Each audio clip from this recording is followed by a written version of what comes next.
Le ciel de Paris s'envole une chanson. Elle est née d'aujourd'hui dans le cœur d'un garçon. Sous le ciel de Paris marchent des amours. Ah oui, là, tu sais pas Edith Piaf. Alors là, vous qui imitez Edith Piaf. Allez, on commence ce bloc-notes artistique et culturel avec Alex Jaffray et Sylvie Adigard, qui va nous parler de ce grand Paris Express dont on parle depuis combien de temps? Ça va faire quelques années qu'on parle de... Ça doit faire 5-6 ans, 7 ans, 8 ans. Je ne sais pas, j'ai un problème avec les dates de début, moi. Et a priori, on devrait pouvoir circuler dans combien de temps 2030, le programme sera fini. Mais il y aura déjà 2018, 2019, 2020. Enfin, il va quand même se passer des choses. Alors, le Grand Paris Express, ça concerne quoi? Ça concerne les métros et ça concerne les gares. C'est vrai que vous le disiez, on en entend parler depuis longtemps. Il y a déjà des choses qui sont en fabrication, enfin des éléments qui se construisent. Et pourquoi j'en parle aujourd'hui? Parce qu'il y a quand même une actualité. C'est un cycle de conférences à la Maison de l'Architecture en Île-de-France.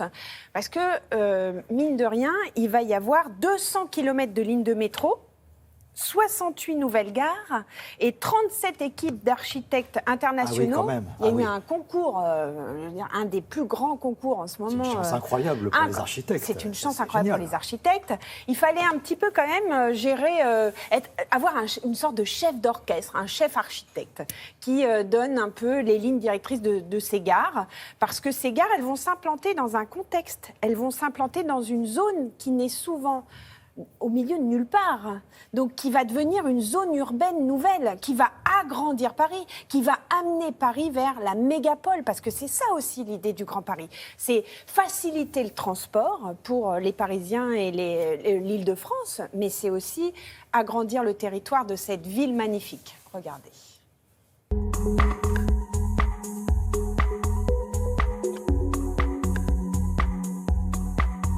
La Société du Grand Paris est une entreprise de l'État qui est en charge de construire 200 km de métro automatique dans les 15 ans qui viennent autour de Paris, notamment en petite couronne parisienne, qui permettent aux habitants de l'Île-de-France de ne plus être obligés de passer systématiquement par Paris, et donc c'est de faciliter les transports de banlieue à banlieue. Les nouvelles lignes de métro, donc ces 200 km, vont comprendre 68 nouvelles gares.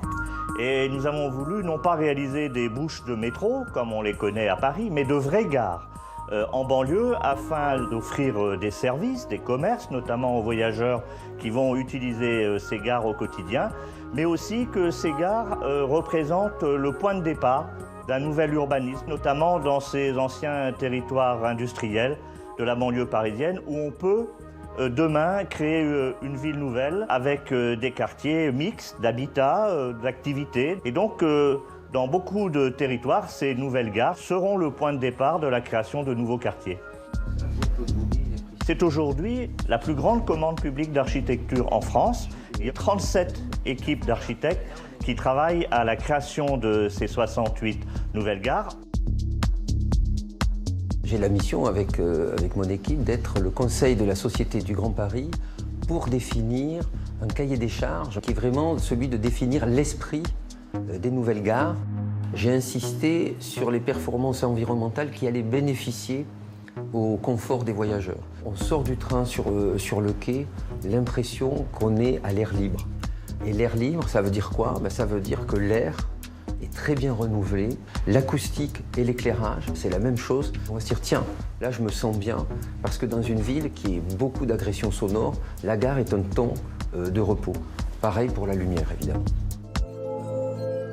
J'ai demandé à mes amis architectes, non pas de me proposer une collection d'architecture, mais d'être concentrés sur chacun des territoires dans lesquels ils allaient installer leur gare, de façon à faire émerger des identités de chaque commune, de façon à ce qu'à terme, les grands Parisiens voient leur métropole autrement. Ce qu'il faut préciser, Sylvie, c'est que quand tout ça sera bien installé, bien réalisé, on ne fera pas que s'arrêter ou prendre le métro. On pourra vivre, on pourra acheter, il y aura des commerces. Voilà, l'idée, c'est ça, c'est en ça fait. l'idée. Donc ça veut dire que l'architecte, il est aussi urbaniste. Il va plus loin que la simple construction d'une gare, enfin simple entre guillemets, hein, parce qu'il y a quand même des petites choses à prévoir quand on construit une gare. Et vous avez vu, Jacques Ferrier, il a quand même donné un cahier des charges aussi autour de l'éco-conception. Il a des envies de lumière traversante, d'air auto-renouvelé. Donc voilà, ce sont aussi les gares du futur et la métropole les métropoles du futur. Mégapole, métropole. Ça va être très très grand, quoi. Avec quelques artistes en devenir parmi les architectes, comme un certain Villemotte. En devenir, oui, il y a Monsieur Villemotte. Jean-Paul Viguier qui a quand même fait le siège de France Télévisions, qu'on salue. Place au DVD à présent, ceux que Marie Mamjoglou a choisi pour vous, 3 biopics aussi bouleversants qu'exceptionnels. Je pense qu'on va commencer avec un film qui raconte la vie de Jackie Onassis. Voilà, c'est ça.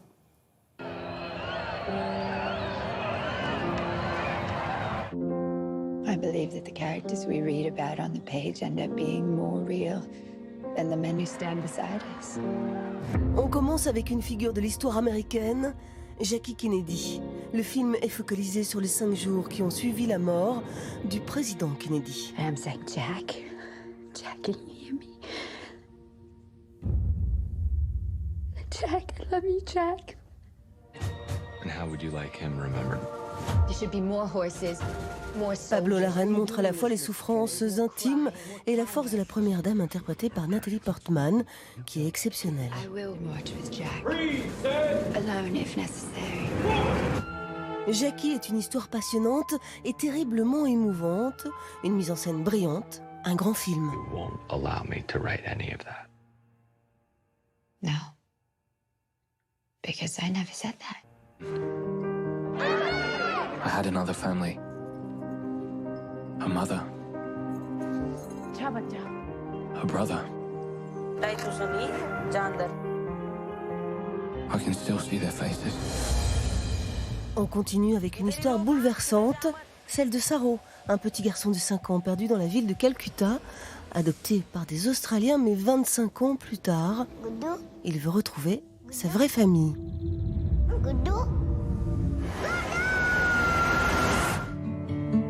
What if you do find home and they're not even there? Garth Davis signe une aventure extraordinaire portée par le charme de Sunny Power et le charisme de Dev Patel. Have your own kids.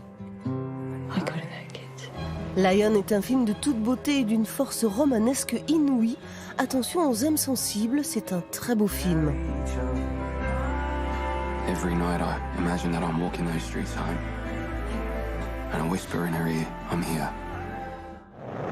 Russians have a spy satellite taking pictures of God knows what. Get us up there, Harrison.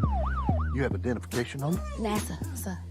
Et on termine avec le destin extraordinaire de 3 femmes scientifiques et afro-américaines, véritables pionnières de la NASA. I don't even know if I can keep up in that room. You're better with the numbers than anyone in there, Captain. Impossible de rester insensible à la détermination de ces femmes hors du commun, interprétées avec brio.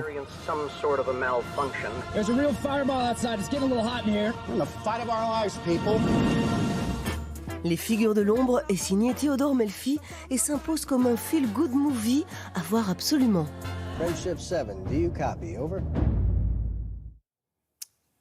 Merci beaucoup, Marie. C'est noté. On verra les 3 films, c'est promis.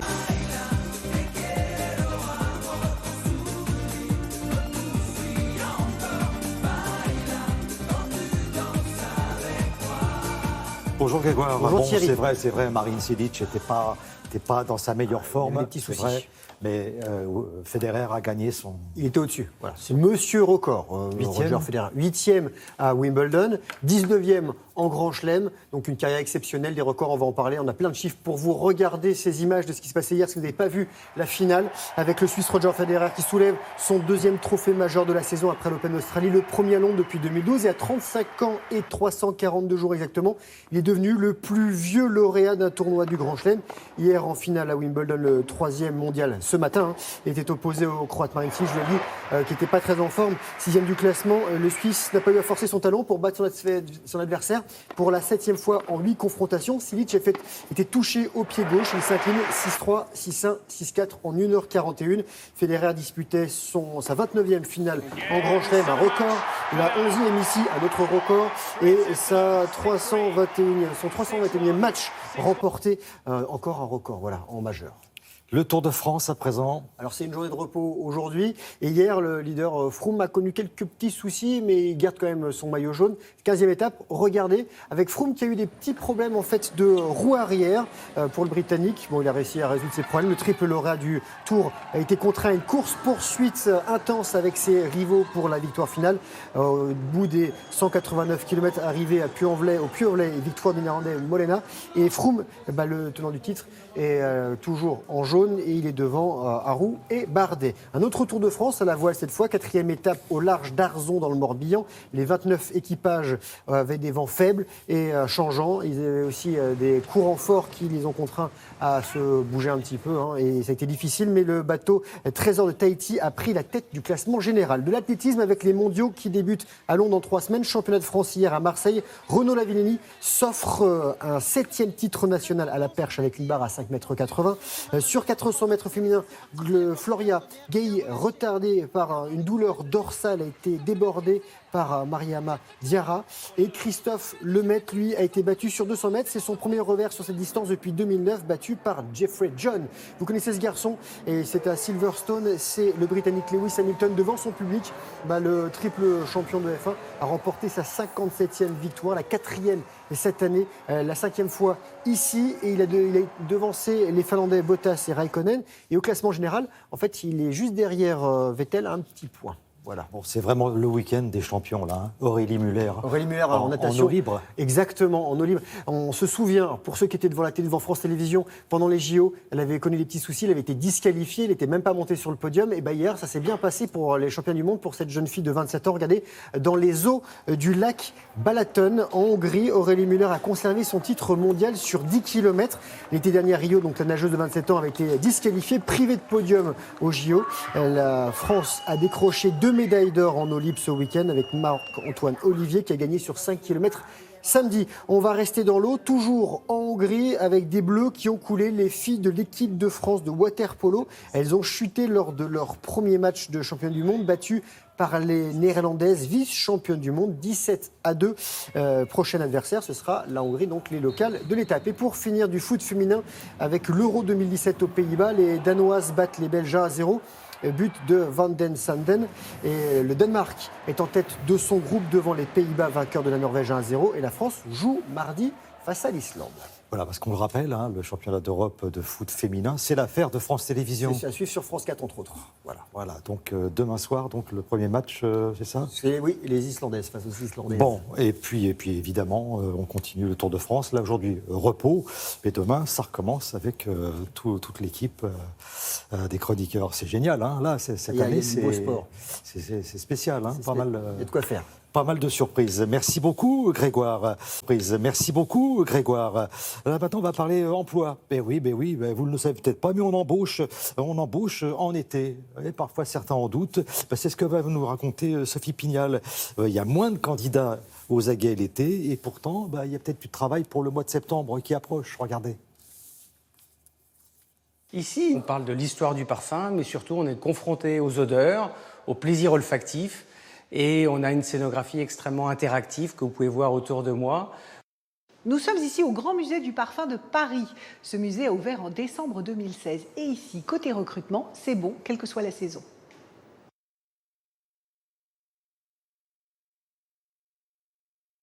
Recruter, vous savez que ça prend beaucoup de temps. Et l'été, c'est une période assez favorable. On prépare la rentrée et c'est un moment où on est un peu plus à l'écoute, un peu plus disponible à regarder des candidatures. Pour Frédéric Simian, qui travaille dans une PME créée en 2003, l'été est aussi une période intéressante pour recevoir, échanger avec des candidats. Je travaille pour une entreprise qui est une société de services qui fait travailler principalement des collaborateurs en situation de handicap. Je pense qu'il ne faut surtout pas s'arrêter de chercher un travail l'été, parce qu'on n'est pas les seules entreprises à recruter à ce moment de l'année. Il faut toujours répondre aux annonces qui sont passées l'été, il y en a, il faut bien regarder, il y en a. Et puis surtout, il ne faut pas hésiter à envoyer son CV, à faire une candidature spontanée pour une entreprise qui vous intéresse, parce que les recruteurs sont généralement plus disponibles. Moi, effectivement, il y a mon activité commerciale, donc je suis plus apte à regarder des CV, à évaluer si éventuellement la personne pourrait faire l'affaire. Du côté des PME, pas de problème donc. Mais qu'en est-il pour les grands groupes et les cabinets de recrutement? Alors, comment ça va être? Il y a une vraie différence entre les grands groupes et les PME ou les toutes petites entreprises. 80% des recrutements en France se font dans les entreprises de moins de 50 salariés. Les grands groupes ont un inconvénient majeur, c'est la durée de décision. On dit qu'entre le moment où le salarié rencontre l'entreprise qui va le recruter et la signature du contrat, il peut se dérouler jusqu'à 4 mois de temps. Une PME, lorsque vous rencontrez son décideur, son dirigeant, qui est souvent lui-même propriétaire, il va décider quasiment dans l'instant de vous prendre ou de vous faire une proposition dans quelques semaines. Une des bonnes idées pendant les vacances aussi, c'est de se mettre à l'anglais ou de réviser l'anglais. Nous avons conduit une étude auprès des cabinets de chasse de tête qui montre que l'anglais, la maîtrise de la langue, est le 3e critère de recrutement pour les décideurs, avant la personnalité et l'expérience d'un métier. Donc l'anglais, c'est majeur. Si les recrutements ne sont pas forcément finalisés l'été, cette période de l'année reste propice aux échanges. N'hésitez pas à profiter de cette période pour réfléchir à ce que vous avez envie de faire et pour sentir le marché. Nous allons aller à Berlin, puisque Amaury Guibert nous attend pour nous parler de petits trésors et de petits rêves. Alors, qui sont petits trésors et petits rêves? Ce sont les petits noms de 2 grosses boules de poils, 2 pandas, qui viennent de s'installer au zoo de Berlin. Alors bonjour Amaury, je pense que l'arrivée de ces 2 pandas, d'abord a fait la une en Allemagne, et c'est toujours quelque chose d'exceptionnel. Bonjour Thierry, bonjour à toutes et à tous. Oui, un événement, l'arrivée de ces 2 pandas, car la Chine ne confie pas comme cela ces animaux. Le panda est considéré en Chine comme un emblème national, un animal extrêmement protégé. Donc les zoos qui les accueillent sont choisis avec énormément de soin. Tout cela est le fruit de longues discussions, mais surtout d'un intense travail diplomatique en coulisses. C'est ce que l'on appelle la diplomatie du panda. En fait, la Chine utilise ces animaux pour soigner ses relations avec des pays comme l'Allemagne, avec lesquels les relations sont très bonnes, ou alors encore avec des pays avec lesquels Pékin veut développer, ouvrir comme ça des relations. C'est la diplomatie du panda, et les pandas sont un peu comme des ambassadeurs. En tout cas, ils ont été accueillis ici à Berlin comme des dignitaires étrangers après un vol en avion cargo spécialement affrété par la compagnie nationale allemande. Alors on va voir comment se sont passés leurs premiers pas dans ce zoo de Berlin sur le sol allemand, dans ce sujet réalisé avec Brice Boussoir et Michael Avert. C'est l'heure du petit déjeuner pour les pandas, qui s'acclimatent doucement après leur long voyage depuis la Chine. C'est super. Ils ont l'air de se détendre. C'est bien qu'ils soient là enfin. Les 2 pandas vont bientôt quitter cette cage provisoire pour s'ébrouer dans un vaste enclos spécialement construit pour eux. Il y a une aire de jeu, un petit ruisseau, des vitres blindées aussi pour les isoler du bruit des visiteurs. Berlin a vu les choses en grand à la mesure du geste diplomatique de Pékin. Le président chinois était d'ailleurs là en personne pour la cérémonie d'accueil, aux côtés de la chancelière allemande. Maintenant, nous avons 2 ambassadeurs très sympathiques. Et je crois que Ji Yunqing et Meng Meng seront des représentants très spéciaux de leur pays. Et les Berlinois ont enfin pu faire connaissance avec les pandas, des visiteurs immédiatement conquis. Ils sont tout doux, on a envie de leur faire des câlins. Ils sont agréables à regarder, un peu maladroits, mais trop mignons. C'est exceptionnel, je ne vais sans doute jamais aller en Chine pour les voir, et en Europe il y en a très peu. Une vie de panda, c'est surtout ne rien faire, beaucoup de siestes et très peu de câlins entre le mâle et la femelle. La probabilité que Zhao Qing et Meng Meng fassent des petits est infime. On va les mettre 1 semaine et demie par an, ensemble. Et pendant ces quelques jours, la femelle est fertile pendant seulement 3 jours. Ce n'est qu'en mars ou avril de l'année prochaine qu'aura lieu la première tentative de reproduction. D'ici là, les 2 pandas ont tout le temps pour ne rien faire et émerveiller des milliers de visiteurs. Petits rêves et petits trésors, là, c'est un véritable coup de marketing pour les Allemands. C'est un excellent coup marketing, c'est une excellente opération financière pour un zoo d'accueillir des pandas.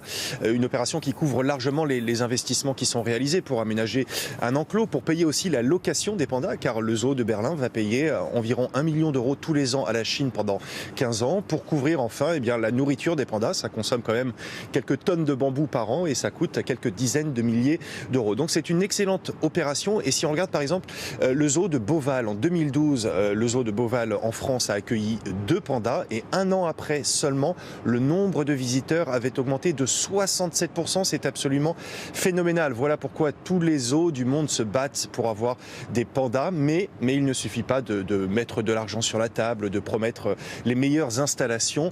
Tout se joue vraiment en coulisses avec ce travail diplomatique très intense, cette fameuse diplomatie du panda. Et in fine, ce sont les autorités chinoises, c'est à Pékin que ça se décide. Et jusqu'ici, Pékin a envoyé une 50aine de pandas à travers le monde dans le cadre de cette diplomatie du panda. Merci beaucoup, Amaury. Voilà, un petit trésor et petit rêve, mais gros budget quand même. Bonne journée, Amaury. Bonjour Patrice, vous pouvez nous résumer Bonjour Thierry, bonjour à tous. Cette revue de presse. Oui, s'il fallait résumer les choses en une formule, ce serait la grande inquiétude. Alors c'est pas terrible pour démarrer la semaine, mais le fait est que tout le monde est inquiet ce matin. Libération, La Croix et l'Humanité sont inquiets de ce qui se passe en Turquie, où Erdogan enracine tranquillement sa dictature. Ça me fait d'ailleurs penser qu'on n'a absolument aucune nouvelle de tous ceux qui voulaient faire entrer la Turquie dans l'Union européenne, disparus. Inquiétude également chez les élus locaux. Macron veut supprimer la taxe d'habitation pour 80% des foyers.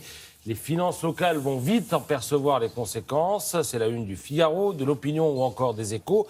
Inquiétude dans certains partis politiques et notamment au Parti socialiste. C'est la conséquence de la raclée électorale. Le montant des subventions publiques va diminuer de manière spectaculaire. Mais les journaux reviennent aussi longuement sur le week-end diplomatique du président de la République. Le 14 juillet, fête nationale, questionne Denis Domain dans la Nouvelle République. Oui, mais dans les 3 périmètres du bal des pompiers. Car pour le reste, on amorce un grand tournant, celui de la diplomatie à longue portée symbolique, avec à la manœuvre l'Élysée, devenu une sorte de G20 parallèle, écrit l'éditorialiste. Alors ce week-end, ce furent Netanyahou et Trump. Auparavant, il y eut Poutine et Abbas, sans le dire explicitement, mais en le signifiant clairement. Le président de la République estime qu'on ne fait pas de diplomatie en se pinçant le nez, écrit Florence Couret dans La Croix. Dans son édito, elle décrypte en quelque sorte la méthode Macron. Elle dit que parler avec tous en prenant soin d'ancrer la relation dans une histoire longue, c'est ça, la méthode Macron. Il l'a fait hier lors des cérémonies d'hommage aux victimes du Veldiv, en réaffirmant non seulement la responsabilité de la France, mais en soulignant que l'antisémitisme dans notre pays était antérieur à la Seconde Guerre mondiale et ne s'était pas éteint depuis. Alors face à une telle façon de faire, certains sont en pamoison ce matin. C'est le cas de Philippe Marcacci dans l'Est républicain. Emmanuel Macron joue la carte des rapports directs, écrit-il, et ça marche, au point qu'on en vient à se demander si, après avoir réussi une brillante et incroyable OPA sur la politique française, il n'est pas en train de récidiver sur la scène européenne. Fin de citation. Et tout aussi charmé, Yves Arté écrit dans Sud-Ouest qu'il aura fallu peu de temps pour qu'à Emmanuel Macron, on découvre 2 faces, aussi ondoyant et virevoltant sur la scène mondiale que martial et intraitable à l'intérieur de nos frontières. Un concert de louanges donc, mais heureusement, il y a Rémi Godot dans l'Opinion pour calmer les groupies et remettre l'église au centre du village. Comme on dit en terre rugbystique, Emmanuel Macron peut faire tout ce qu'il veut, c'est bien sûr sur ses résultats qu'il sera jugé hic et nunc, ici et maintenant. Oui, Rémi Godot apparemment est latiniste. Alors, sinon, dans Libération, toute autre chose, je vous conseille la lecture d'un papier qui s'inscrit dans le cadre d'une série sur les nouveaux protestataires. Alors là, c'est une histoire de cow-boys et d'Indiens. L'histoire, c'est l'histoire d'un géant pétrolier texan qui a un projet d'installation de pipeline qui passe par le Dakota. Et là, les membres de la réserve de Standing Rock se mobilisent. Ils sont rejoints en plus par des milliers de militants peau rouge et même des visages pâles. Alors, le pipeline ferait 1900 km. Il serait souterrain. Et c'est d'ailleurs l'un des aspects du problème parce que vous lirez dans Libération que dans la spiritualité des Sioux, il y a 3 mondes. Il y a le monde du ciel et des constellations, le monde de la terre et ensuite le monde souterrain. où circule l'eau. Oui, l'eau, et non pas le pétrole. C'est tout le problème dans cette affaire. Et puis, je vous montre la une de l'équipe, parce que Wimbledon a encore sacré Roger Federer. Il pleure, le bonhomme. 19 titres de Grand Chelem, et il pleure. Qu'est-ce que ce sera quand il en aura 20 hein? Photo magnifique, et c'est vrai, divin, éternel. Merci beaucoup, Patrice. À plus tard pour la revue de presse artistique et culturelle. Ma gueule, qu'est-ce qu'elle a, ma gueule? Quelque chose qui ne va pas, elle ne te revient pas. Sarah, on peut parler de cette chanson. Cette chanson va très bien avec comme une accroche, ça vous plaît? L'accroche, oui, l'accroche, voilà. Cyril Accroche, avec l'exposition Audrey Tautou, et qui a fait une série d'autoportraits formidables, parce qu'on la connaît actrice, bien sûr, mais on ne savait pas qu'elle était passionnée de photographie dès l'âge de 12 ans, se promenait comme ça avec un appareil photo, et figurez-vous que sur tous les tournages, elle s'est promenée un peu avec son appareil. Elle a toute une série d'autoportraits assez incroyables, parce qu'il y a des mises en scène formidables, et on se dit, mais comment elle a été assistée par 6 mecs qui étaient autour en disant « et ça je vous le mets là, et ça je vous le range là », pas du tout. Elle a tout fait toute seule, elle n'a pas d'assistant, et c'est très réussi d'ailleurs. Le directeur du festival, Sam Sturze, était complètement sous le charme, et elle a beaucoup félicité. Il y a énormément d'ailleurs de monde, hein, si vous voulez aller voir l'expo Audrey Tautou, faut se réveiller très tôt. Alors, patient. Cette 48e édition du festival, qu'est-ce que vous en avez pensé? Mais alors, c'est très riche, hein, j'en pense toujours du bien, parce qu'il n'y a pas de possibilité que vous vous pointiez à Arles en disant non, mais là, c'est pas possible, il n'y a pas une expo pour moi. Forcément, vous allez trouver. Ce qui est drôle, c'est qu'il y a tout le monde, vous voyez, microcosme de la photographie, donc les galeristes, les directeurs de foires photographiques, voilà, tout le monde est là, les collectionneurs, donc tout le monde, les spécialistes, bon, bien sûr, et des badauds et des passionnés de la photographie. Mais si vous voulez, ce sont des rencontres, on dit les rencontres photographiques, c'est parce que vous vous rencontrez dans la rue en disant qu'est-ce que tu as vu? Tu as vu le japonais? Ah, tu l'as pas vu? Non. Ah, t'as pas vu? Ah, non. Ah non, mais ça, il faut aller le voir. Tu n'as pas vu? Alors vous n'avez pas vu l'expo sur l'Iran, vous? Non. Vous? Michel, il n'a pas vu l'expo sur l'Iran. Ah oui, c'est ça. Venez voir. Elle a pas... Mais c'est exactement ça. Alors cette année, grosse expo sur l'Iran, grosse expo sur la Colombie. Kate Berry, Annie Leibovitz, Audrey Tautou. Voilà, ça c'est vraiment quelques-unes des œuvres qu'on peut voir et des artistes qu'on peut découvrir. Mais à part ça, il y en a plein. Vous allez grouiller comme ça dans Arles. Regardez, nous aussi, on est allés un peu partout.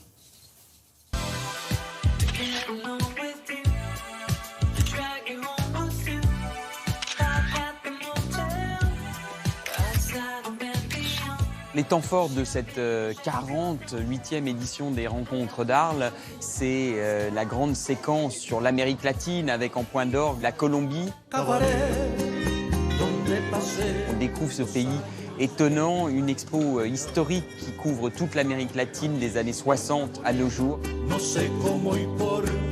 L'un des autres grands moments forts de cette édition, c'est la grande exposition sur la photographie iranienne, 66 photographes iraniens. L'exposition s'appelle Iran, année 38. Année 38 comme les 38 ans qui nous séparent de 1979, l'année de la Révolution.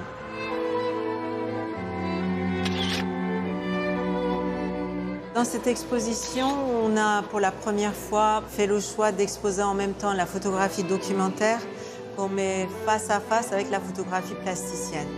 Et je pense qu'on peut dire que cette photographie de Shadi Gaderian, cette série en tout cas, est la toute première série de photographies mises en scène ou plasticiennes en Iran. Par la suite, d'autres photographes ont continué à faire ce type de photographie, alors que jusqu'à cette date, il n'y avait que de la photographie documentaire.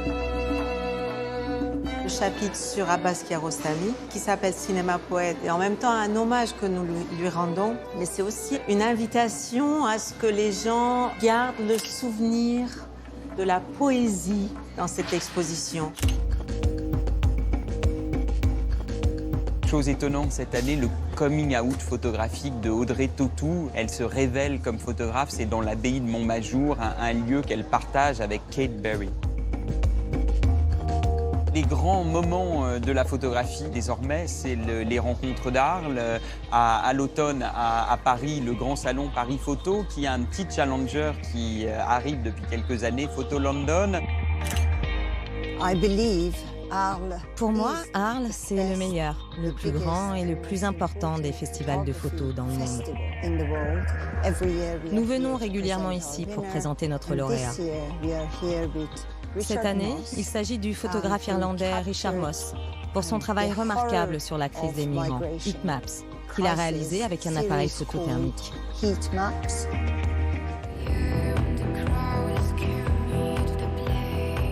Arles, c'est pour beaucoup une petite ville française de 55 000 habitants qui, le temps d'un été, devient la capitale internationale de la photographie.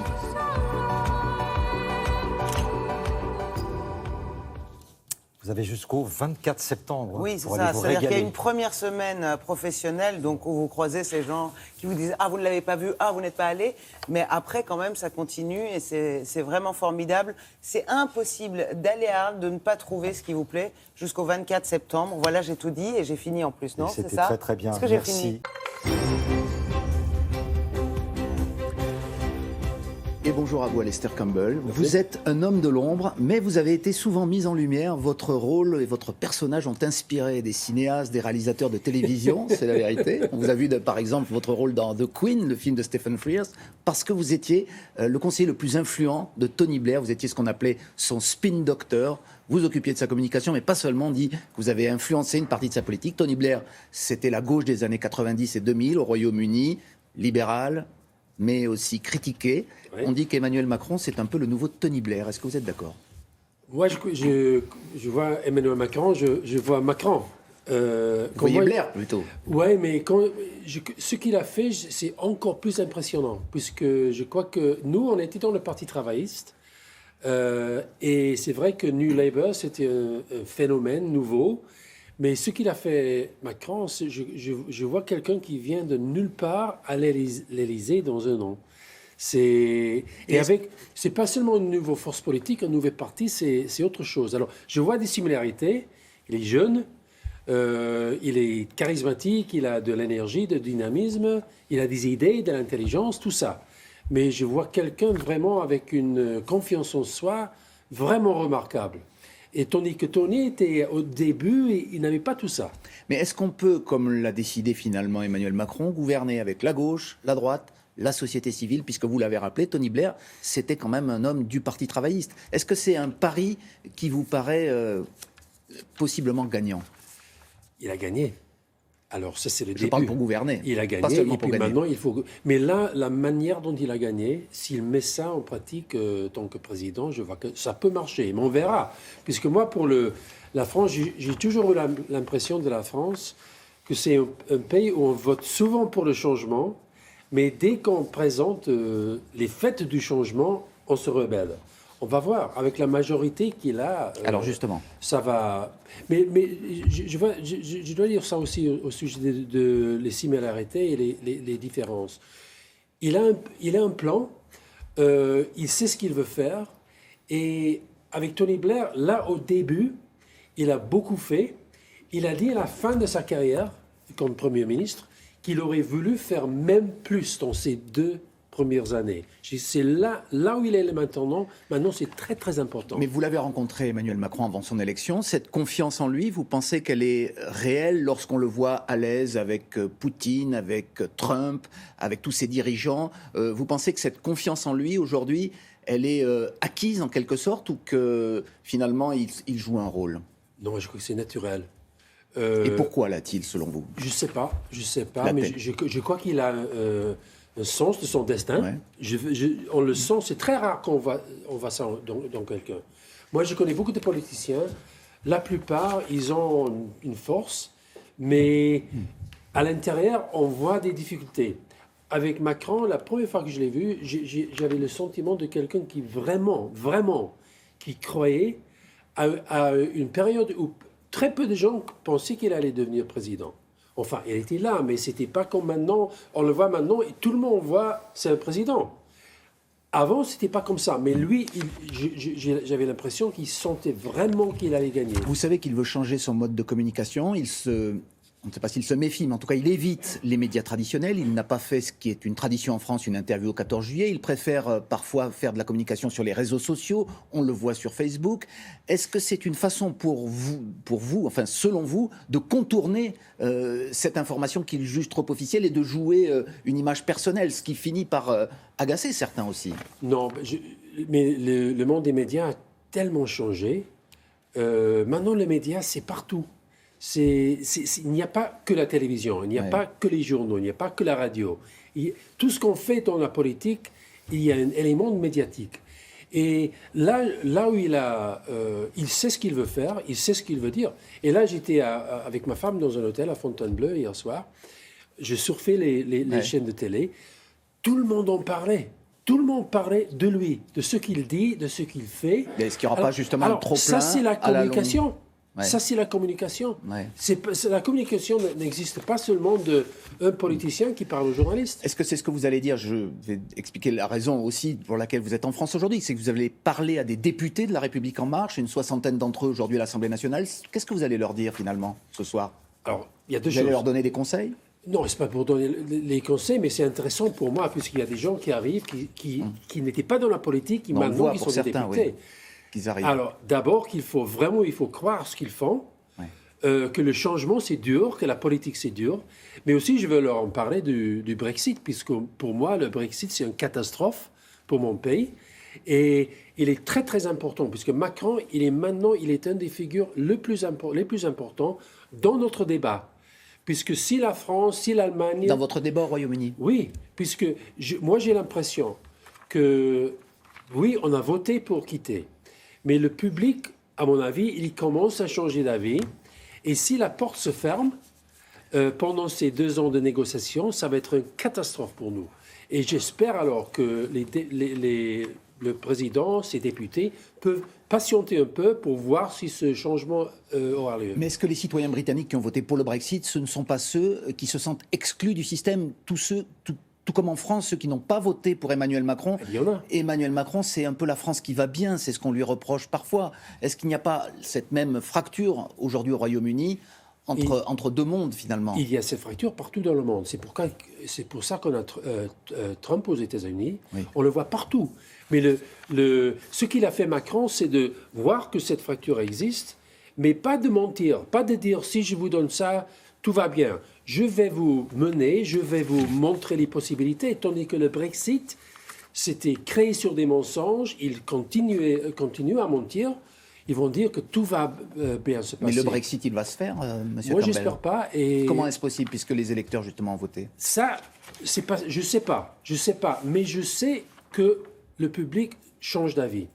Ça, je sens, c'est pas seulement une question de sondage. Les sondages, je m'en fous, mais je le sens quand je parle aux gens.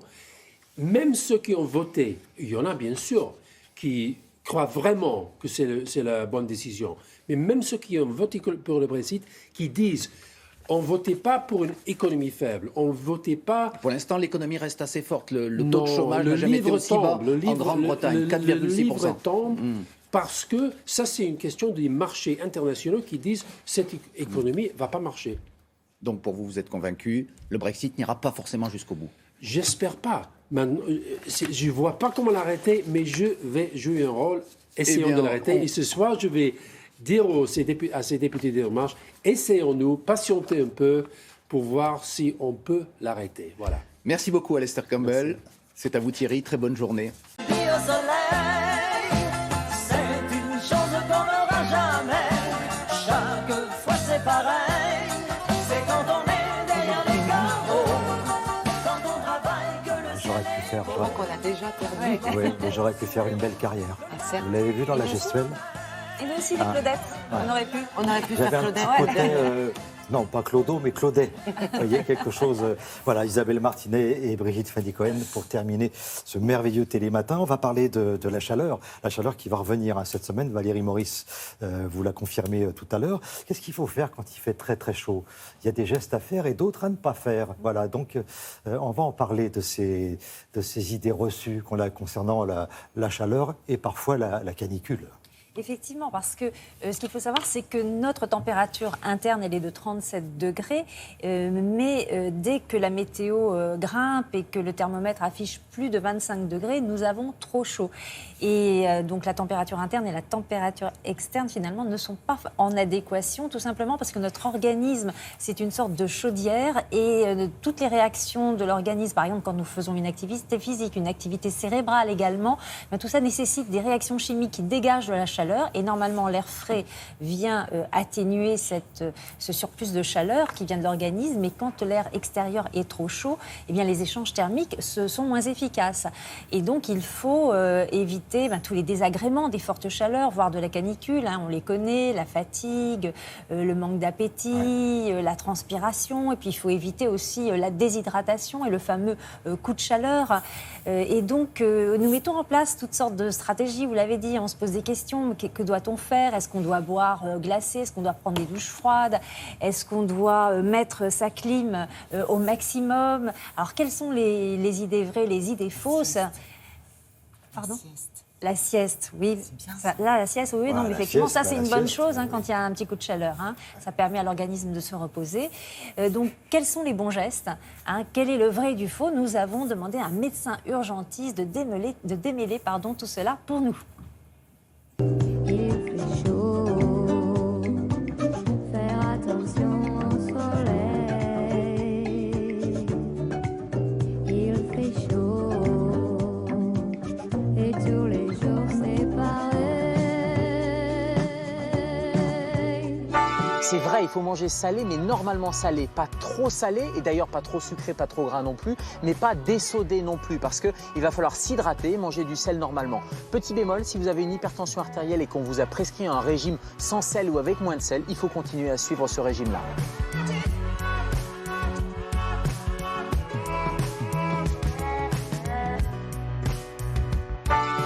C'est faux, tout ce qui est glacé va demander un travail cardiaque supplémentaire, que ce soit une douche glacée, ça va fermer les vaisseaux, ou à l'intérieur, ça va refroidir trop vite. Donc il faut s'hydrater avec de l'eau à température ambiante et prendre une douche quelques degrés en dessous de la température extérieure par exemple. C'est largement suffisant pour se refroidir et se refroidir efficacement.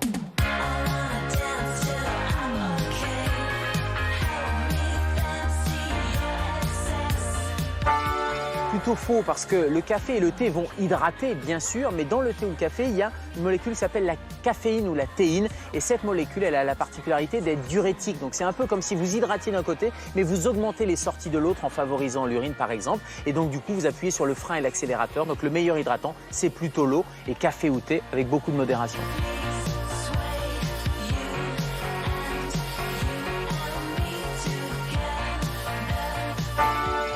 En tout cas pas à volonté, il y a un maximum de 2 litres par jour répartis sur l'ensemble de la journée. C'est plutôt des petites quantités d'eau fractionnées tout au long de la journée, parce que sinon le risque c'est la dilution de l'organisme, le sang va se diluer, donc il faut éviter les 3 litres, 4 litres. Et puis la deuxième chose, c'est qu'il faut refroidir la température en s'hydratant de l'extérieur, la brumisation, en mettant des serviettes mouillées sur le visage ou sur le bras par exemple.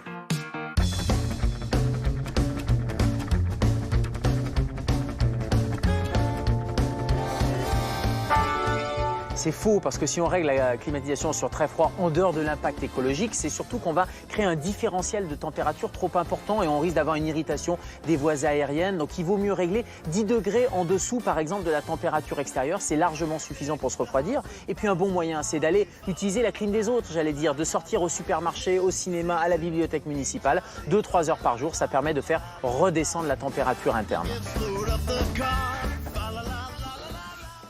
Bon. Alors Isabelle, je ne vais pas vous dire, moi la dernière fois j'avais 50% de bonnes réponses. Isabelle, c'est juste, c'est juste. Pas mieux du tout. Bon, alors ce livre dont on vient de parler là. Alors, d'une part, je vous conseille le livre du docteur Gérald Kierzek, Ayez les bons réflexes aux éditions Fayard, si vous voulez en savoir plus sur ce sujet. Et si vous avez aussi, vous rencontrez des problèmes à cause des grosses chaleurs, de la canicule, il y a une plateforme téléphonique qui est Canicule Info Service et on peut les appeler du lundi au samedi de 8h à 20h. C'est un appel gratuit depuis un poste fixe et c'est le 0800 06 66 66. Voilà, et sinon vous avez tout ça sur le site de Télématin. Évidemment, pour direction les États-Unis. Alors là aussi, c'est immense. Et plus précisément, la Californie, où notre correspondant Claude Budin-Juteau a rencontré Et Christopher Nolan, le réalisateur de Dunkerque, le film qui sort incessamment sous peu. Voilà le film qui raconte l'histoire de la fameuse évacuation des troupes. Voilà, Claude Budin-Juteau, Christopher Nolan.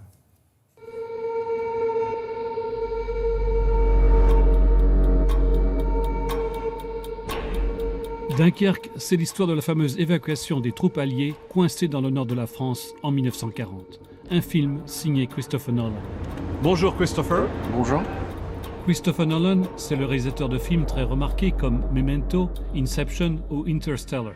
Né d'une mère américaine et d'un père anglais, il connaît bien cette période de l'histoire. Pour les Britanniques, c'est une histoire avec laquelle on a grandi. Et c'est presque devenu un mythe. En faisant des recherches sur la réalité de cette évacuation, je me suis rendu compte des attributs uniques de cette situation. C'était une défaite, mais une défaite victorieuse. C'est en effet plus de 400 000 soldats, anglais, belges et français, qui se retrouveront cernés par l'armée nazie avec apparemment 2 choix, se rendre ou être anéantis. Le fait que la situation ne se termine ni comme une reddition, ni comme une annihilation, constitue un des détails les plus intéressants de l'histoire. Cet aspect n'a jamais été raconté au cinéma. Et c'est le genre de situation dont raffolent les réalisateurs. Dunkirk. Grâce à l'aide de petites embarcations civiles et malgré le bombardement incessant de l'aviation allemande, ce sont environ 300 000 hommes qui réussiront à être évacués vers l'Angleterre, une opération qui aura un impact décisif sur l'issue du conflit. Pour ce qui est de l'image, Christopher Nolan choisira de tourner non seulement en film, mais en grand format, le 65 mm. On a tourné en IMAX, c'est-à-dire en grand format, pour tout le film. Car je voulais que le spectateur se retrouve dans le cockpit d'un avion, sur la plage avec les soldats, ou sur le pont d'un bateau venu aider. On a donc voulu la meilleure qualité d'image possible, sur le plus grand écran possible, pour plonger le public dans l'action. Une image impressionnante pour un film spectaculaire qui préfère donner au spectateur une expérience d'immersion complète plutôt qu'une histoire traditionnelle avec des dialogues. Un choix qui en déroutera certains et plaira à d'autres. Mais le film n'essaye pas de mettre en valeur un héros spécifique. Ce n'est pas tant une histoire sur un héros en particulier. C'est une histoire sur l'effort en commun d'une société, d'un groupe de gens, qui a permis d'accomplir beaucoup plus que ne l'aurait fait un seul individu. Dunkerque, un film de guerre humaniste qui garde le suspense jusqu'au bout.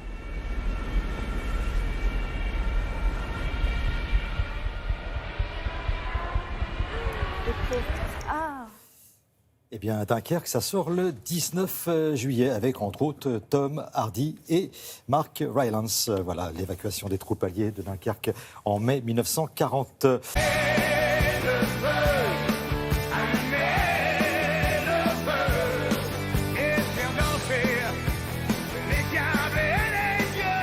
Vous faites bien. Alors, allumer le feu, c'est une chose.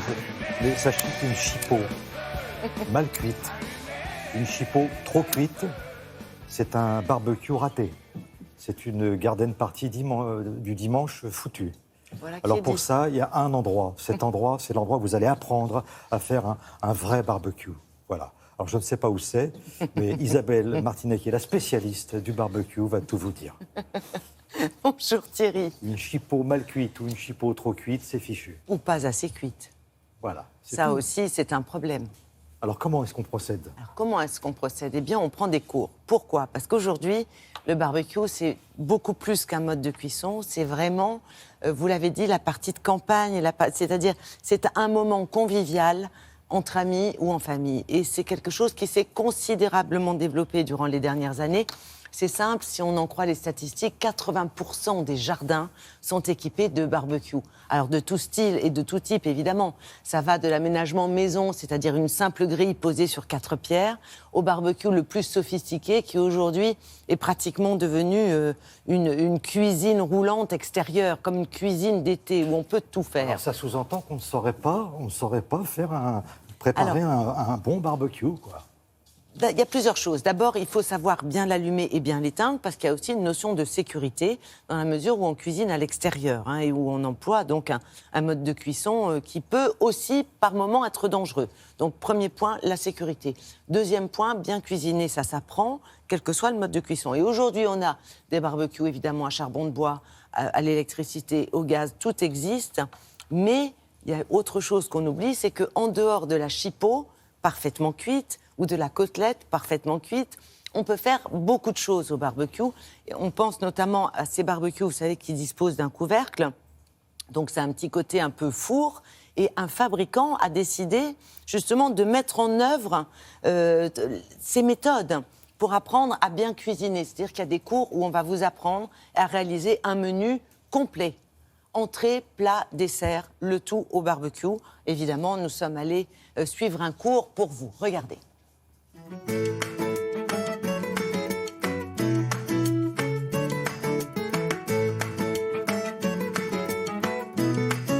On peut vraiment tout cuisiner aujourd'hui au barbecue. Les barbecues sont conçus de telle manière aujourd'hui que la grillade est dépassée. On peut la faire, mais aujourd'hui la saucisse et la merguez c'est derrière et maintenant on cuisine de l'entrée au dessert en passant par le plat, une garniture. On peut même faire des soupes au barbecue, donc on peut vraiment tout faire au barbecue. Pour les barbecues à gaz, il y a une rampe en face de chaque bouton, donc là on tourne. Aujourd'hui on apprend dans nos cours à allumer un barbecue, à gérer sa braise, à bien l'installer pour faire des bonnes cuissons. J'allume les allumes-feu, toujours solides, jamais liquides. Donc voici les carrés d'agneau, ils sont préparés. On va juste retirer éventuellement le surplus de gras. On ferme toujours le couvercle pendant la cuisson pour plusieurs raisons. La première raison, c'est que ça cuit plus vite. C'est plus moelleux, on a une chaleur plus homogène.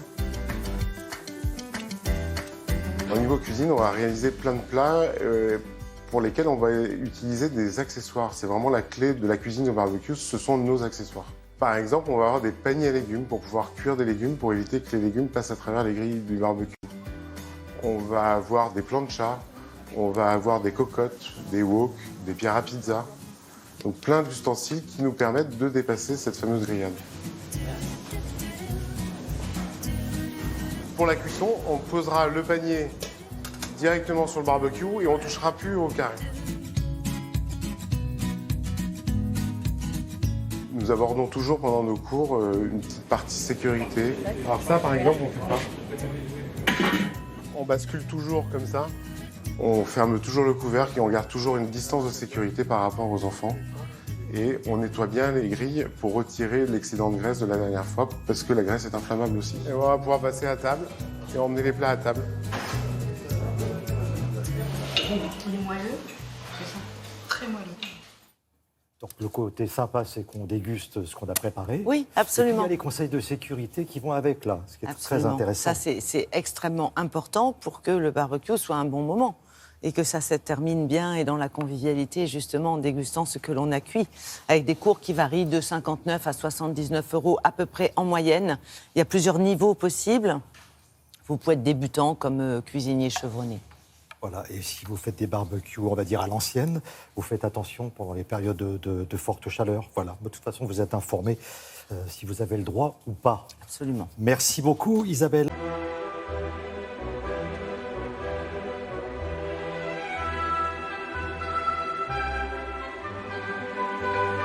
Si on expliquait comme ça rapidement, en fait, en quoi ça consiste pour celles et ceux qui Vous ne pouvez pas me demander rapidement, Thierry, déjà. Ça va durer 1h30 si je vous explique un truc. Il va y avoir des dessins paperboard. C'est génial.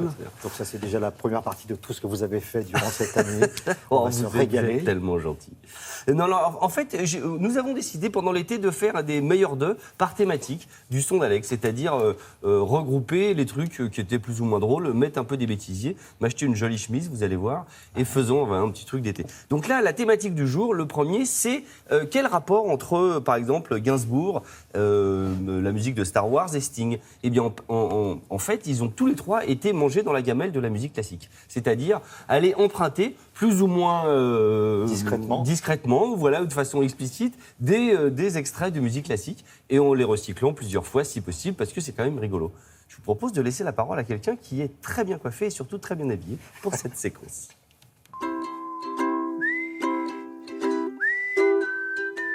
Mais d'où viennent ces mélodies? D'où vient l'inspiration? Étymologiquement parlant, l'inspiration se dit souffle divin. Ça sous-entend que ça viendrait de là-haut. Mais pas que. Mais non, parce que parfois ça vient de là, du ciboulot. Oui, de la mémoire. Tiens, vous avez entendu un morceau, puis pouf, vous l'avez oublié, puis pouf, il revient quand vous composez un autre morceau. Si, souvent ça arrive dans la musique classique. Vous me croyez pas? Vous avez tort. John Williams ne s'est pas inspiré que de compositeurs classiques, il s'est inspiré également de musique de film. C'est pas bien, je sais. Écoutons par exemple une musique écrite en 1942 par Heinrich Korngold pour le film King's Row ou Crime sans châtiment. Alors asseyez-vous, respirez bien, ça pique.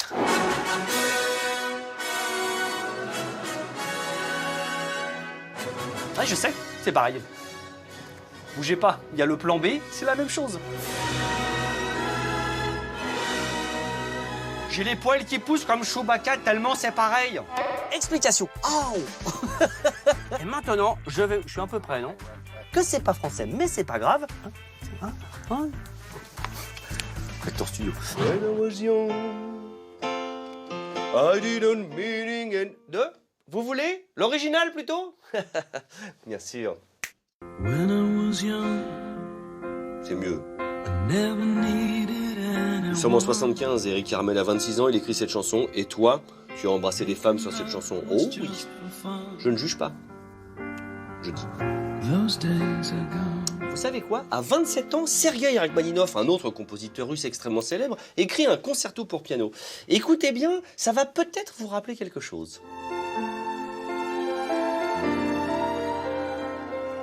Mais dites-moi, c'est fort étrange toute cette histoire de... Essayons de mettre l'un sur l'autre Eric Carmen et Rachmaninov, ça dirait quoi? Rachmaninov, Eric Carmen.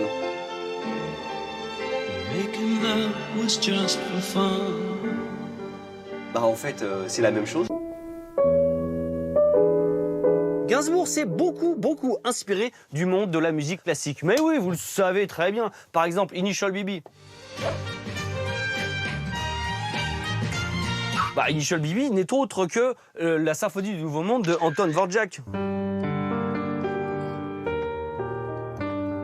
Bah oui. Et par exemple, si vous écoutez Brahms, la 3e symphonie,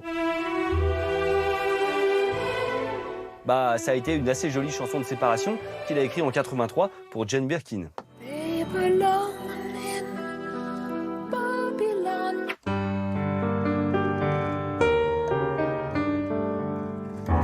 Il y avait une fausse note, mais ça s'entend pas. Mais ce qu'on connaît moins, c'est le côté world music de Monsieur Gainsbourg. Oui, parce qu'il a les oreilles.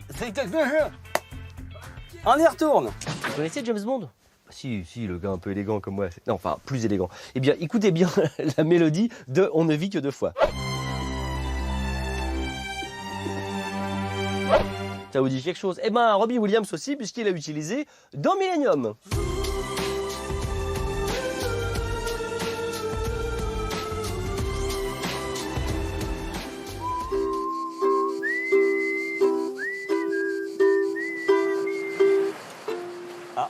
Je crois que ça ferme. Ceux qui sont encore en ville, un jour, ils vont vous attendre à la sortie. Non, mais non, tout le monde est content. Ça permet de réécouter des vieux morceaux, disant oh, bison. Mais souvent, je prends l'exemple de Sting qui avait emprunté Prokofiev, là, qui n'était pas dans cette séquence. Sting, il l'écrit sur sa pochette. Après, il y a ceux qui le font pas. Il y a ceux qui ont oublié. Eric Carmen, il a peut-être oublié. Il fait ah, mais oui, j'avais pas pensé Rachmaninov. Oui, maintenant que vous le dites, les esprits, c'est vrai. Rachmaninov. C'est une marque de cigare, c'est quoi? Je me souviens plus. Voilà, vous voyez, ça veut dire, les gens savent pas. Je voulais embrasser aussi Marion, ma petite Marinette, qui prépare avec moi, c'est LSA, c'est son d'Alex. Et voilà, les personnes de l'ombre, ou Fabrice qui réalise tout ça et qui supporte toutes mes bêtises et surtout les bêtisiers et les 150 000 prises pour arriver à une seule prise bonne, parce que Dieu que je suis mauvais. Et sachez qu'en 75, quand Eric Carmen chantait, j'avais beaucoup de mal, moi, à embrasser. C'est vrai? J'ai dû attendre quelques années. Enfin bon, mais c'était une belle chanson. On pourra en reparler si vous voulez. Allez, on se retrouve très vite. Julia va vous présenter un site alors tout nouveau qui vous propose de vous aider à connaître les nouveaux députés de l'Assemblée nationale. Ça fonctionne, Julia, bonjour. Bonjour. Comme Tinder. Oui, exactement. C'est un peu particulier. Il faut prendre les choses avec second degré, en tout cas avec beaucoup d'ironie. En fait, c'est un site qui se propose de vous présenter les députés. Alors, qui est qui fait quoi, d'où viennent-ils? Cette manière ludique, ça va nous permettre de découvrir un peu nos jeunes députés. 126 de moins de 40 ans.